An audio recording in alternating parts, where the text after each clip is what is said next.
오늘 그 공동체 성경 읽기 신명기 11장 그리고 12장 함께 읽으셨는데 시편 63편과 함께 읽으셨는데 본문을 읽으시면서 여러분들 마음속에 가장 이게 탁 강하게 기억되어지는 한 구절이 있다면 어떤 구절이실까요? 사람의 이렇게 읽기에 따라서 이렇게 읽혀지는 눈에 띄어지는 구절이 다 다르더라고요. 저는 특별히 시작하는 데서부터 제 마음이 확 이게 찔렸습니다. 화면에는 안 나오는데 우리 성경책을 보시고 신명기 11장 1절 말씀 우리 함께 읽어보겠습니다. 시작. 그런즉 내 하나님 여호와를 사랑하여 그가 주신 책무와 법도와 규례와 명령을 항상 지키라. 그런즉 내 하나님 여호와를 사랑하여 라는 이 부분이 저한테는 되게 이게 비수를 꽂듯이 이게 탁 꽂히는 말씀은 아닌데 이게 심장을 팡 한번 울리는 그런 이야기더라고요.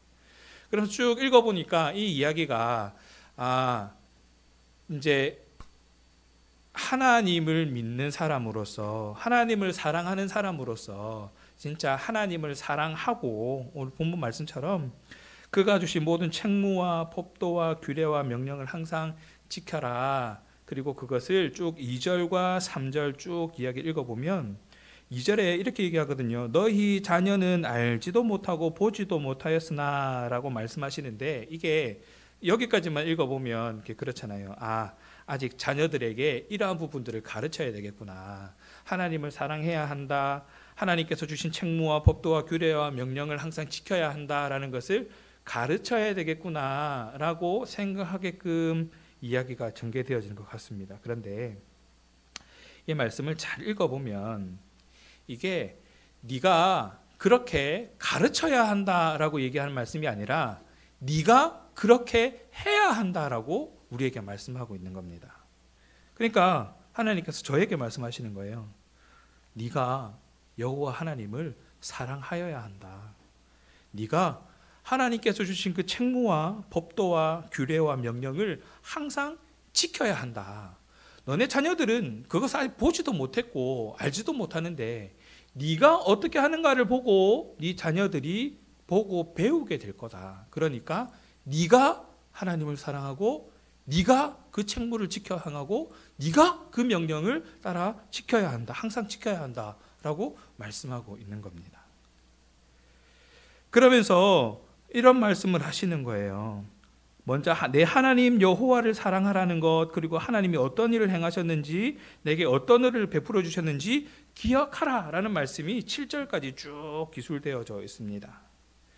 우리가 은혜를 잊고 살아가고 있지는 않은가 하는 생각과 함께 그럼에도 불구하고 여전히 나는 하나님의 돌보심 아래 있구나라는 생각을 들게 하는 것이죠. 여전히 하나님께서는 저에게 그렇게 말씀하십니다. 너는 나를 사랑하니? 내가 너에게 맡긴 책무와 법도와 규례와 명령을 항상 지키니? 내가 이렇게도 해줬잖아. 내가 이런 은혜도 베풀었잖아. 내가 이렇게까지 지켜주고 있잖아. 그럼 너는? 이라고 물으실 때 나는 어떻게 하고 있는가? 라는 생각들이 들기 시작하면서 제 마음을 막 때리는 거죠. 그러면서 8절과 9절에 이렇게 얘기합니다. 그러므로 너희는 내가 오늘 너희에게 명하는 모든 명령을 지키라. 그리하면 너희가 강성할 것이요 너희가 건너가 차지할 땅에 들어가서 그것을 차지할 것이며 또 여호와께서 너희 조상들에게 맹세하여 그들과 그들의 후손에게 주리라고 하신 땅 곧 젖과 꿀이 흐르는 땅에서 너희의 날이 장구하리라. 하나님의 명령과 말씀을 지키고 살면 강성할 것이고 차지할 땅에 들어가서 그것을 차지할 것이다 라고 이야기를 하면서 자, 네가 누리게 될 복, 너에게 주어진 은혜는 이러한 것이니까 너는 그저 내가 하는 말만 잘 지키면 돼 라고 말씀하시는 것이 아닌가라고 생각하게 되는데 사실은 이거에 앞서서 있는 얘기가 바로 그거예요. 너희는 내가 오늘 너희에게 명령하는 모든 명령을 지키라입니다. 하나님의 명령을 지키는 것이 우선입니다. 하나님을 예배하는 것이 우선입니다. 하나님을 사랑하는 것이 우선이라는 것이죠. 그것이 우리 삶의 기본이 되어지고 바탕이 되어질 때에 그렇게 하면 우리에게 마땅히 주어지게 될 것이 그 약속의 땅, 젖과 꿀이 흐르는 그 땅을 차지하게 될 것이고 그곳에서 강성하게 될 것이다 라는 겁니다. 우리에게 약속하신 땅이 어떤 땅입니까? 11절에 보면 건너가서 차지할 땅은 산과 골짜기가 있어서 하늘에서 내리는 비를 흡수하는 땅이요 내 하나님 여호와께서 돌보아 주시는 땅이라. 연초부터 연말까지 내 하나님 여호와의 눈이 항상 그 위에 있느니라. 이거 더할 나위 없는 땅이잖아요. 이런 축복이 어디 있습니까? 이런 은혜가 어디 있습니까? 그런데 이러한 복을 받기 위해서 이 땅에 들어가서 이 땅에서 강성하게 하기 위해서 우리는 무엇을 해야 하는가라고 생각해야 되는 것이 아니라 이거 다 차치하고서라도 이러한 땅이 나에게 없다 할지라도 이러한 약속이 나에게 없다고 할지라도 우리가 가장 먼저 해야 되는 것은 신명기 13장입니다. 내가 오늘 너희에게 명하는 내 명령을 너희가 만일 청종하고 너희 하나님 여호와를 사랑하여 마음을 다하고 뜻을 다하여 섬기면 이라는 거예요. 청종하고 사랑하여 마음을 다하고 뜻을 다하여 섬기는 것이 우선이라는 겁니다. 하나님 말씀을 잘 들어야 합니다. 하나님을 사랑해야 합니다. 마음을 다하고 뜻을 다해서 섬겨야 합니다. 그래야 14절과 15절에 나오는 그 14절과 15절의 말씀처럼 여호와께서 너희 땅에 이른 비 늦은 비를 적당한 때에 내리시고 너희가 곡식과 포도주의 기름을 얻을 것이고 또 각축을 위하여 들에 풀이 나게 하시고 너희가 먹고 배부를 것이다 라고 얘기를 하고 계시는 거예요.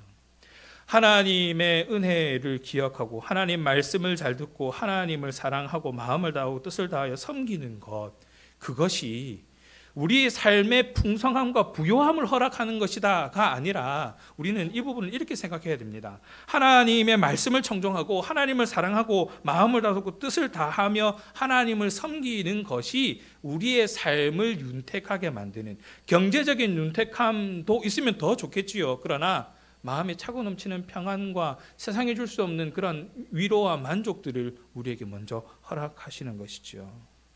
그래서 우리는 딴 마음을 품지 않도록 경계해야 합니다. 혹시나 세상에 한번 발들였다가 세상의 것이 더 좋아 보이는데 하고 딴 마음 품지 않아야 하는 것이죠. 우리 전문 용어로는 우상을 섬긴다 그러잖아요. 우상 섬기는 게 다른 게 아닙니다. 출애굽했던 이스라엘 백성들이 소를 만들어 놓고 했던 그 우상숭배만 우상숭배냐? 아니에요. 하나님의 방법을 제외한 다른 모든 방법들이 다 우상숭배에 해당하는 겁니다. 세상의 방법을 좀 더 편하게 생각하고 세상 사람들과 별반 다름없이 살아가는 것 다 우상숭배에 해당하는 겁니다. 그거 하지 말아야 된다는 것이죠. 그래서 18절에서 20절은 우리에게 이렇게 권면합니다. 이러므로 너희는 나의 이 말을 너희의 마음과 뜻에 두고 또 그것을 너희의 손목에 매어 기호를 삼고 너희 미간에 붙여 표를 삼으며 또 그것을 너희 자녀에게 가르치며 집에 앉아 있을 때든지 길을 갈 때든지 누워 있을 때든지 일어날 때든지 말씀을 강론하고 또 내 집 문설주와 바깥문에 기록하라라고 얘기를 하고 있죠.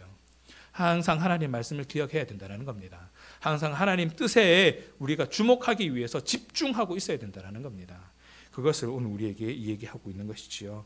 이렇게 그 모든 명령을 잘 지켜 행하여 너희 하나님 여호와를 사랑하고 그의 모든 도를 행하며 그에게 의지하며 여호와께서 그 모든 나라 백성을 너희 앞에서 다 쫓아내실 것이라 너희가 너희보다 강대한 나라를 차지할 것이다 라고 말씀하고 있는 것이 하나님의 약속인 겁니다.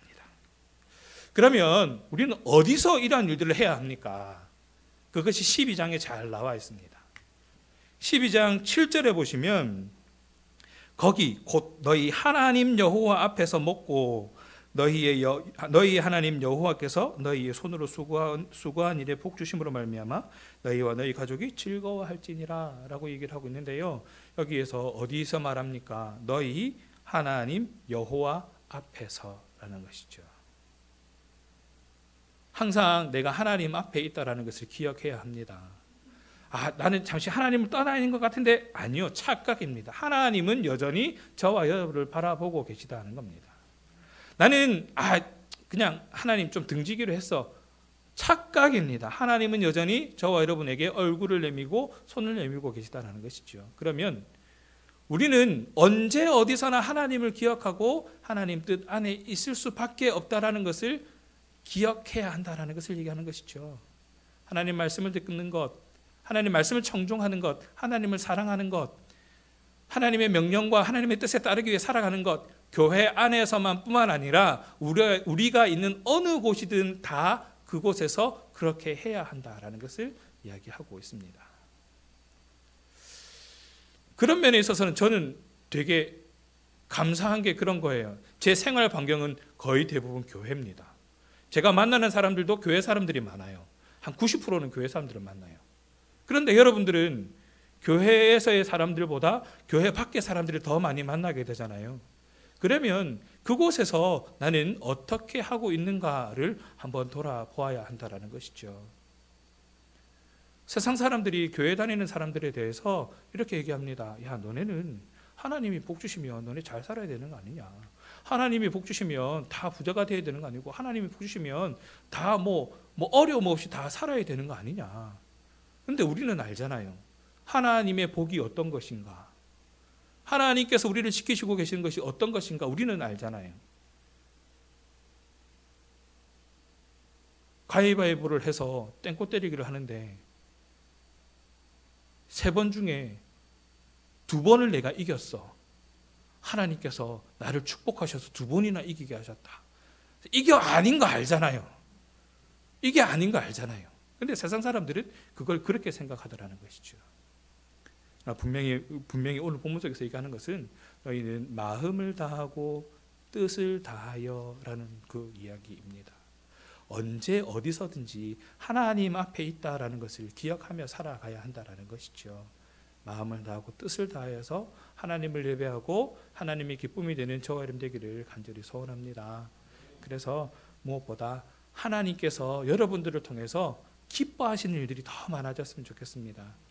늘 저는 이 아이들에게, 교회학교 아이들에게 늘 이 얘기를 합니다. 우리 친구들 하나님이 기뻐하시는 아이들로 자라갑시다.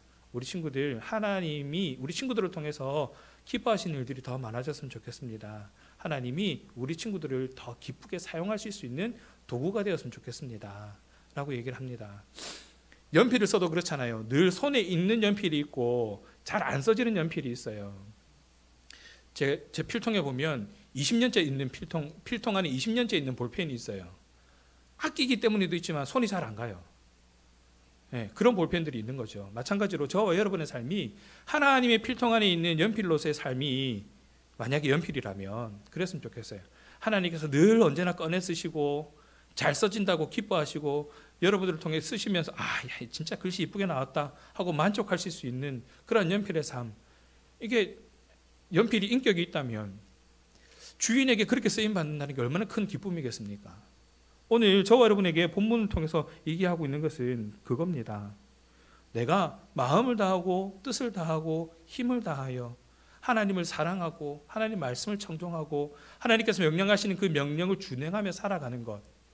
하나님께서 야, 이거 참 글씨 맛나게 써진다 라고 얘기할 수 있는 그런 연필의 삶을 살아가는 우리의 모습이지 않겠는가 하는 것이죠. 그렇게 하나님이 기뻐하시는 저와 여러분 되기를 간절히 소원합니다. 그래서 저와 여러분을 통해서 언제나 하나님의 나라가 정말 부족함 없이 이 땅 가운데 드러나고 저와 여러분의 모습을 통해서 더 많은 사람들이 하나님을 알아가는 복을 누릴 수 있는 그런 도구의 삶이 되어지기를 간절히 축원합니다.